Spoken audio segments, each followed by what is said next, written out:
Building a terrain in runtime, or how to make a landscape that goes on forever without reaching a limit.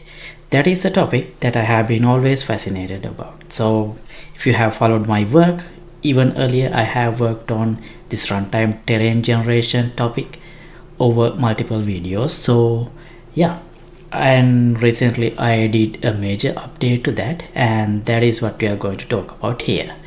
So I'm gonna call this WorldGen.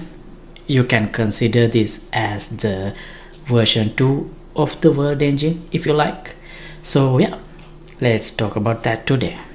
Most terrain tools work in the editor. You tweak, bake, export, and ship a fixed world.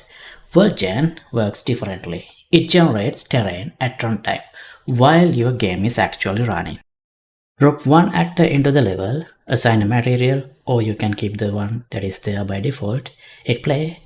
The terrain itself builds itself around the player and streams infinitely in every direction. No loading screen, no level transition, no pre-baked height maps. Chunks are built in background threads. Because of that, the game thread is never blocked. And we are using Perlin in everywhere possible.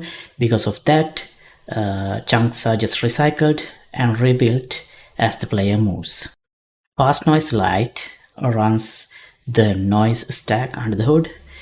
With that, Perlin, simplex, ridged, multi, or domain warp, these methods are available for you, and you can control every layer from the details panel.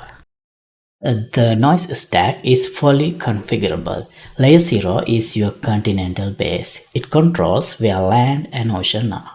Every layer above it is masked by that continental shape, so your mountains only appear on land. Domain warping is also built in. It bends all noise coordinates before evaluation. Because of that, it gives this nice organic and non-repeating coastlines instead of blobby circles. You can also change the seed for a completely different world, adjust sea level, and set min and max height. With the default settings, the full height range goes from minus 1750 to minus 1750 above ocean. Sorry, negative 1750 to positive 1750 meters. Terrain blending is all done in vertex color and UV data, so no separate height passes, no extra texture. Grass, rock, snow, beach. Each gets its own blend channel baked directly into the mesh at generation time. The beach zone flattens terrain towards sea level and fades over a configurable height band. Steep cliffs near the shore show rock instead of sand, so its slope-aware blending is also there additionally. And the underwater mask is world position based, so you get a clean per pixel cutoff at the waterline with zero interpolation artifacts on sloped terrain. Foliage uses HISM, or hierarchically instanced static mesh, built on the same thread pool system as the terrain, so the placement runs in the background and uploads to the game thread, and the components are reused when chunks are recycled. Nothing is destroyed and respawned. And you can create one data asset per biome. Biomes means in our setup, grass, beach, rock, or snow layers on the landscape. Each dataset that represents the biome holds as many foliage types you want, trees, rocks, grass, anything, and each entry has its own density, height range, slope range, scale variation, clustering, view distance, everything you need to customize each type of foliage is there. The view distance is per entry, so large trees can be visible in 4 chunks away, while dense ground clutter stays at 1 chunk to keep instance count manageable. And beyond the near tile grid, there's a second ring of low resolution far tiles. Same material, same noise, just with the lower resolution. So this gives you a believable horizon without the cost of full detailed geometry.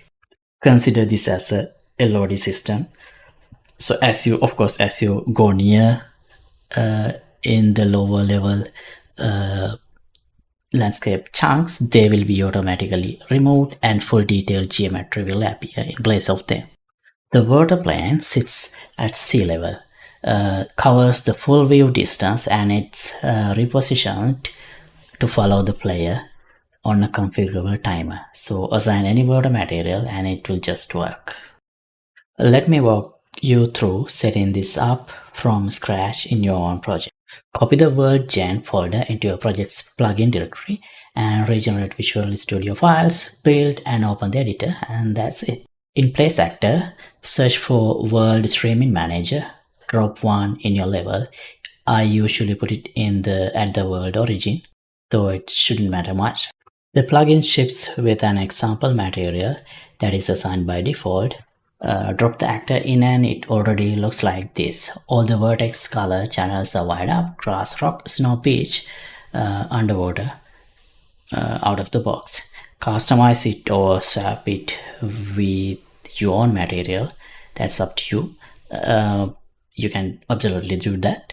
And the full material setup guide is in the description. In the documentation that is linked in the description. And assign your material to the terrain material slot and hit preview terrain, and there's your world. Adjust sea level, change the seed or tweak noise layers, hit it again, fast iteration. You will see the changes in the editor itself, and also if you play, it will be updated and generated according to the latest settings that you have assigned. Create a biome asset, biome foliage asset, data asset. Set the biome to grass, add your tree mesh and set density and view distance. Add it to the foliage asset array on the streaming manager. Preview again, foliage appears. The free demo is a packaged build, link is in description, and you get a jetpack character that we have also worked on in my channel. You can fly or walk. The full plugin is running, all the streaming, all the biomes, foliage, water. It gives you a feel of the scale before, if you want to try it before you purchase, if you want. In my PC, I get closer to 120 FPS with the 9x9 near grid and fluttering enabled, and with the foliage active with inner 3 chunks. So before we get to the state that we are in today, I documented the whole process of building a runtime terrain generation tool, a plugin, in this playlist. I did it a while ago. So if you want to learn and build it by yourself, it's freely available in my channel. Everything is shared. You can follow this and implement everything by yourself too. If you like to build things yourself, well, then this is for you. And if you want to skip the development and just use the plugin and focus on development of your game, then the plugin is for you. So WorldGen V1 is available right now. Link is in description. But before I get to that, if you never look at my Patreon, this is a good moment. I've been making tutorials for a long time and there are over 2000 videos on this channel, and for every single one of those videos, the full project files are available on my Patreon. When you become a member, you can get access to all of them, no limits, no extra purchases, multiplayer system, AI, UI, shaders, physics, everything I've ever built on this channel is in there. The full plugin and project files are available on Patreon. Check the link in description for current membership options and pricing. There is also a one-time purchase option as well, if you prefer that. And the demo is completely free, no account required. Just you can create an account for free and you can download it. So V1, which is this version, is the foundation, and this is what comes next. This is my road plan. 1.1 would be a polish, a visual noise layer editor inside UE, better far terrain seam handling, and biome preview. And V1.2 would contain PCG based dense grass, so PCG integration, GPU side scatter, proper frustum calling, and current HISM approach has a ceiling on instance count, so PCG would help us to avoid that. So yeah, that comes on V1.2.